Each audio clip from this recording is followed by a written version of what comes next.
Oi, gente! Sejam bem-vindos a mais uma aula de geografia. E hoje a gente vai continuar a série de aulas sobre cartografia, né? A gente viu nas aulas anteriores, né, os elementos do mapa, o que é um mapa, a importância dele. E desses elementos do mapa, hoje a gente vai falar de escala. E aproveitando, a gente também vai falar de uma técnica cartográfica que são as curvas de nível, né? Uma técnica aí que permite, né, desenhar numa superfície bidimensional aspectos, características do relevo. Então, vamos lá. Então, só refrescando a memória de vocês, né? Os elementos do mapa são as coordenadas, a legenda e a escala, que a gente vai falar daqui a pouquinho, né? A escala fica no cantinho aqui do mapa e ela vai trazer, né, informações para a gente de proporção, né? Proporção entre a representação e a realidade. Então, vamos lá. Escala de mapa, né, ela pode ser numérica ou gráfica, mas de qualquer forma ela vai estar simbolizando, né, uma determinada unidade de medida, né, e quanto essa unidade de medida, né, vai corresponder no mapa e na realidade, né? Então ela faz aí a relação de proporção. A gente pode ter uma escala numérica, né? Por exemplo, 1 para 500 mil. Se não tem nada escrito, né, a gente considera que é centímetro. Se ele escrever aqui qualquer outra coisa, né, daí a gente considera o que ele escrever, né, mas geralmente é 1 para 500 mil nesse caso, né, 1 centímetro no mapa equivale a 500 mil centímetros na realidade, né, ou que está aqui, né, a realidade foi reduzida 500 mil vezes. Escala gráfica, né, usa aí um símbolo para isso, né? Nesse caso pode ser centímetros, pode ser quilômetros, metros, o que for, né, de acordo. A gráfica é visualmente mais fácil, né? Então isso daqui, ó, cada centímetro equivale a 5 quilômetros. Aqui são mais alguns exemplos, né, de maneira de escrever uma escala numérica, né, ó, com dois pontinhos, com barra, né, como fração, tá? E escala gráfica, ela pode variar aí, né, mas pode ser sempre em metro ou quilômetro, ó, do jeito que está aqui, ó, com uma simbologia diferente. Aqui, ó, mais exemplos, né, de desenhos da escala gráfica, né, que a gente pode usar isso para visualizar. Geralmente, se o mapa está em movimento, né, se está num barco, por exemplo, na escala gráfica é muito mais fácil da gente usar. Né? Aqui também, ó, um outro exemplo de escala, né, variável de acordo com a latitude do mapa, né, vai mudando a escala também. E aqui alguns exercícios de escala. Geralmente, né, ou o exercício pede para a gente converter medidas, né, encontrar aí a distância entre cidades, entre lugares, ou ele pede para a gente encontrar a escala propriamente dita, né? Então, ó, esse mapa representa respectivamente a distância entre Campinas e Belo Horizonte e entre Campinas e Campo Grande. Então ele dá aqui as distâncias, né, no mapa. E aqui está 1 para 25 milhões de centímetros.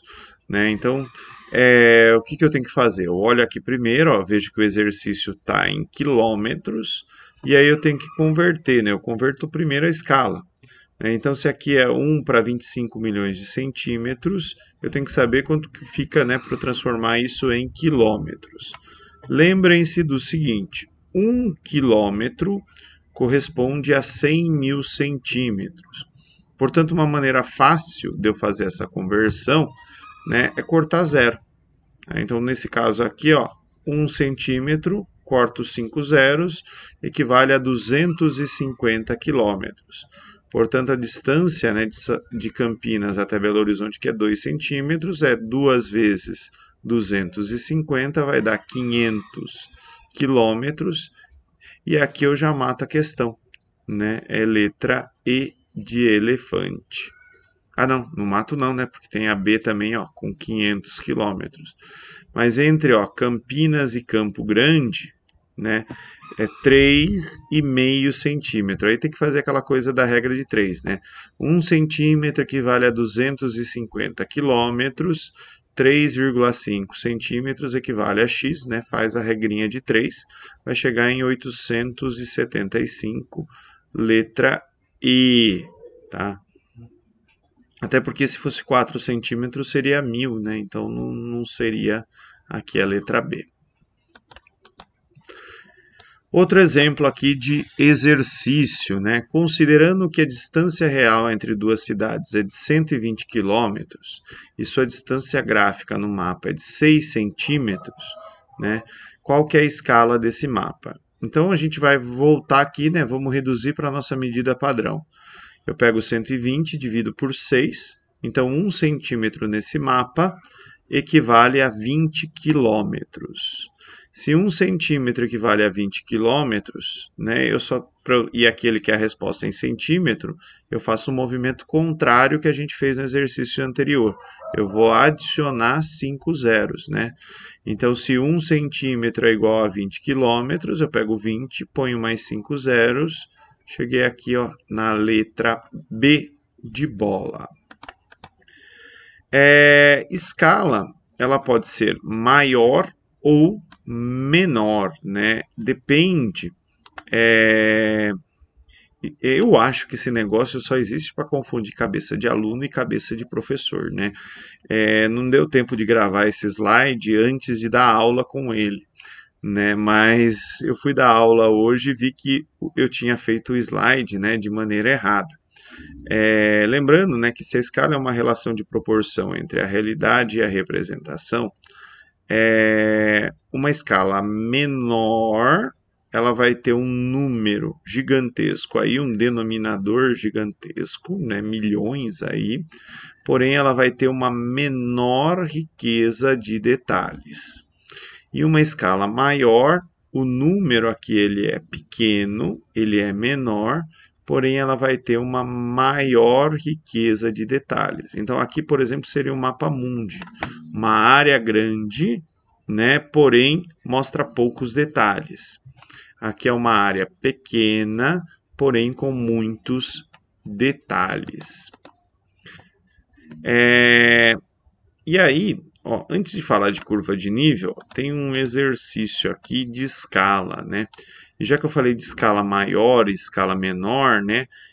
Isso daqui, ó, muitos detalhes e aqui, ó, poucos detalhes, né? Então, provavelmente aqui é uma área pequena com muitos detalhes, aqui é uma área grande com poucos detalhes, né? Já matei a questão aqui, ó, letra C. Escala, pois sua diminuição promove restrições que geram perda de informações. E aí vamos dar uma olhada, né, na questão da curva de nível. Curva de nível é uma técnica cartográfica, é uma técnica que permite representar relevo tridimensional numa superfície plana, né?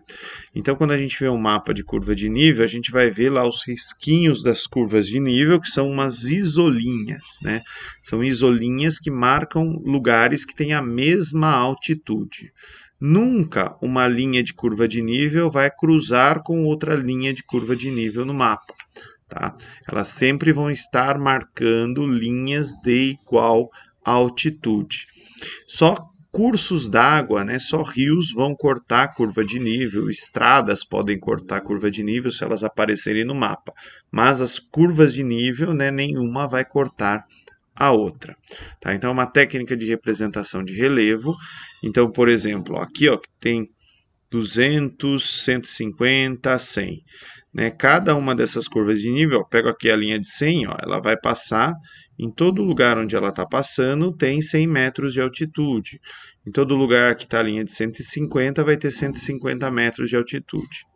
E a partir das curvas de nível, a gente consegue traçar o perfil topográfico. O que é isso? Eu traço uma reta no mapa de curvas de nível e vou fazendo a transposição dessas medidas por um gráfico cartesiano. Então eu pego aqui, ó, esse primeiro ponto, né, tem a altitude dele, 0 metro. Depois, segundo ponto, 50 metros, né, tem a altitude aqui, ó, de 50 metros. Marca aqui onde ele se encontra. Depois, terceiro ponto, 100 metros. E vai fazendo essa transposição. E depois, se você ligar aqui no gráfico, ó, você tem um perfil do relevo, como se você estivesse olhando esse relevo de frente. Tá?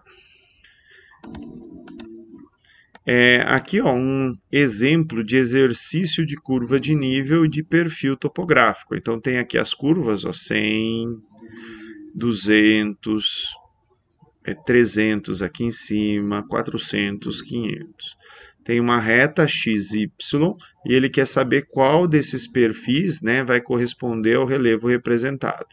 Então percebam, ó, que a primeira medida aqui, ó, que vai aparecer é 100 e depois de 100 vai para 200. Né? Então ela estava num lugar um pouquinho abaixo de 100 e vai cortar a linha de 100, depois vai para 200, 200, 100 de novo. Então, um pouquinho abaixo de 100, 200, 200, 100 de novo. Um pouquinho abaixo de 100, 200, 200, 100 de novo. Todas as outras aí vão para outras medidas aí muito diferentes. Daí depois eu venho aqui, ó, 200 já vai pro 400, né? Então, ó, 100, 200, duas vezes, depois duas vezes 100 de novo, e depois 200, 400. Né? Ele está subindo, ó, mais ou menos nesse ponto. Então, corresponde aqui, ó, a letra D de dado, não fica plano, né? Então, sobe e depois desce de novo. Letra D. Isso mesmo. Aqui, ó, um outro exercício de curva de nível, né? Ele quer saber o ângulo dessa foto, né? Então ele dá aqui, ó, a representação, né, em curvas de nível da imagem e olhando aqui, né, a imagem de curvas de nível de onde foi tirada a foto, né? Então é a letra B. Por quê? Por que é 5, né? Porque eu estou olhando aqui, ó, desse ponto de vista. Eu consigo ver aqui, ó, uma altitude em primeiro plano, depois a altitude mais elevada no segundo plano, né? E essa parte aqui aparecendo destacada nessa região. Aqui um exercício, ó, da Federal do Paraná, que é bem legal. Ó, a figura abaixo é o recorte de uma carta topográfica contendo 2 possíveis traçados para uma rodovia estadual com elevado fluxo de caminhões. Considerando os traçados sugeridos, aponte aquele que é mais adequado à rodovia, justificando a escolha a partir da análise do recorte da carta topográfica. Então, ó, se tem aqui, ó, 2 traçados de rodovia, traçado A e traçado B, né, qual que seria melhor para uma estrada que vai ter fluxo de caminhão, né? Percebam o seguinte, se a gente tem corte nas curvas de nível e se elas estão bem próximas, significa que o relevo tem uma inclinação elevada. Se as curvas de nível estão mais distantes, a inclinação ela é menor. Se ele está falando que tem caminhão pesado, é melhor esse daqui, ó, porque ele está pegando traçado A, porque ele está pegando uma curva de nível, né? Ele não faz muitos cortes em curva de nível, ele corta aqui nesse pedacinho, algumas curvas de nível, mas esse daqui, ó, corta inclinações muito grandes, né? Então, para o caminhão seria terrível, aí haja freio, tá? Então, é letra A. Né? Então, como que a gente sabe isso? Pela proximidade das curvas de nível. Né? Curvas de nível próxima são muito íngremes, né? Vai criar aí um relevo inclinado. Curvas de nível mais distante, um relevo menos inclinado. Aqui é algo parecido, né? Um exercício da FUVEST. Eu falei para vocês, ó, os rios que cortam as curvas de nível. Né? Aqui é bem legal porque dá para ver as altitudes, né? Então notem que aqui, ó, ele vai num espaço pequenininho, ó, em 500 metros, 1 centímetro aqui, de 1.000 metros para 800. Então tem uma pirambeira aí né, em 500 metros, né, uma pirambeira aí de 200 de inclinação. Aqui, por exemplo, ó, as curvas de níveis são mais largas, né, e acaba sendo uma inclinação mais suave no terreno. O que ele quer é o seguinte: áreas rural que sejam mais propícias à atividade mecanizada e a plantio de eucalipto. A mecanizada tem que ser mais plana e o plantio de eucalipto pode ser mais íngreme. Né? Então aqui tem que vir fazer uma rosa dos ventos, né, para ter as direções. Então, mecanizada no sudoeste, né, no noroeste, e eucalipto no sudeste. Noroeste, sudeste, letra C. E é isso, gente. Muito obrigado pela atenção de todos. Tchau, tchau.